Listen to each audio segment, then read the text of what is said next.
এই যে আজকে আমাদের নেতৃবৃন্দ কথাগুলো বলেছেন, দেখুন অভ্যুত্থান পরবর্তী সময়ে সবাই সবকিছু পেয়েছে, ছাত্ররা আসলে কি পেয়েছে? আজকে যে ঢাকা বিশ্ববিদ্যালয়ের বিসি, তিনি বিসি হতে পেরেছেন। যারা প্রক্টর ছিলেন না তারা প্রক্টর হয়েছেন, যারা আমলা সচিব হতে পারে নাই তারা সচিব হয়েছেন, যারা বিশ্ববিদ্যালয় কলেজের শিক্ষকরা বৈষম্যের শিকার হয়েছেন তারা পদোন্নতি পেয়েছেন, যারা আজকে উপদেষ্টা হয়েছেন তারা কোথায় ছিল সেই সময়? সবাই সুযোগ সুবিধা পেয়েছে। কি পেয়েছে? আমরা অভ্যুত্থান পরবর্তীতে ছাত্রদের যে ন্যায্য অধিকার, আমরা চেয়েছিলাম নিরাপদ ক্যাম্পাস, শিক্ষার্থীদের মধ্যে গণতান্ত্রিক চর্চা অব্যাহত রাখার জন্য ছাত্র সংসদ নির্বাচন। অত্যন্ত দুঃখের বিষয়, লজ্জার বিষয় যে আজকে আমরা আপনাদেরকে বলতে বাধ্য হচ্ছি, ঢাকা বিশ্ববিদ্যালয় কেন্দ্রীয় ছাত্র সংসদ নির্বাচনের দাবিতে গত ৭৫ ঘন্টা যাবৎ আমরণ অনশন করছেন বিনিয়ামিন মোল্লা সহ ঢাকা বিশ্ববিদ্যালয়ের 3 জন শিক্ষার্থী। এটা কি আমাদের জন্য লজ্জার না? এটা আমাদের জন্য অবশ্যই লজ্জার বিষয়।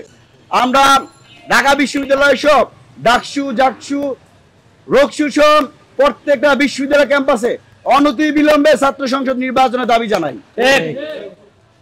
আরো গভীর উদ্বেগের বিষয়, ঢাকা বিশ্ববিদ্যালয়ের শিক্ষার্থী, বাংলাদেশ জাতীয়তাবাদী ছাত্র দলের কর্মী সাম্যকে ঢাকা বিশ্ববিদ্যালয়ের মতো এলাকায় তাকে কুপিয়ে হত্যা করা হয়। সেই যে রহস্য, সেই রহস্য থেকে আমরা পুরো বাংলাদেশকে এখনো অন্ধকারে নিমজ্জিত করা হয়েছে।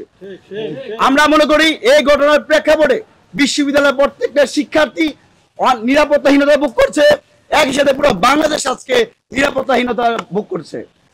আমরা বিশ্ববিদ্যালয় প্রশাসন সব শাহবাগ থানা থেকে শুরু করে সংশ্লিষ্ট কর্মকর্তাদেরকে অনুরোধ জানাবো, আপনারা ৯/৬ না করে সাম্য হত্যার সাথে যারা জড়িত, যারা মূল মাস্টারমাইন্ড, মূল কালপ্রিট, তাদেরকে অনতিবিলম্বে গ্রেফতার করে দৃষ্টান্তমূলক শাস্তি নিশ্চিত করুন।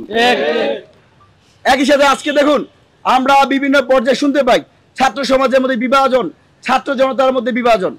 একটা কথা আমরা স্পষ্ট করে বলি, বৈষম্য বিরোধী ছাত্র আন্দোলন ছিল একটি ঐতিহাসিক প্ল্যাটফর্ম, যেই প্ল্যাটফর্মে সকল খেটে খাওয়া মানুষ, সকল রাজনৈতিক দল, সকল মতের রাজনৈতিক ছাত্র সংগঠনের নেতৃবৃন্দ, শিক্ষার্থীরা কাঁধে কাঁধ মিলে কাজ করেছে। আমি নাজমুল হাসান বৈষম্য বিরোধী ছাত্র আন্দোলনের কেন্দ্রীয় সমন্বয়ক হিসাবে Dhaka college Nilkhet science lab এরিয়াতে নেতৃত্ব দিয়েছি। 15 জুলাই বিসি চত্বরে হামলার শিকার হয়েছি। 5 আগস্ট সকাল 8টায় গ্রেপ্তার হয়ে সিডিডিসিতে ক্রসফায়ার থেকে আমি মৃত্যুর হাত থেকে রক্ষা পেয়েছি। পরবর্তী দেখতে পেলাম এই বৈষম্য বিরোধী ছাত্র আন্দোলনের একটা পকেটবন্দি হয়ে গেছে। এই বৈষম্য বিরোধী ছাত্র আন্দোলন যদি করতে হয় তাহলে আপনাকে ছাত্রদল ছাড়তে হবে, আপনাকে ছাত্র ইউনিয়ন ছাড়তে হবে, আপনাকে শিবির ছাড়তে হবে, পরিষদ ছাড়তে হবে। আমরা তো এইরকম একটা বাংলাদেশ চাই নাই। কিছু মানুষের কারণে, কিছু মুষ্টিবদ্ধ সুবিধাবাদীর কারণে আজকে আমাদের পবিত্র ব্যানার, আজকে জাতিকে ঐক্যবদ্ধ রাখার যে প্রতীক বৈষম্য বিরোধী ছাত্র আন্দোলন কলঙ্কিত হয়েছে।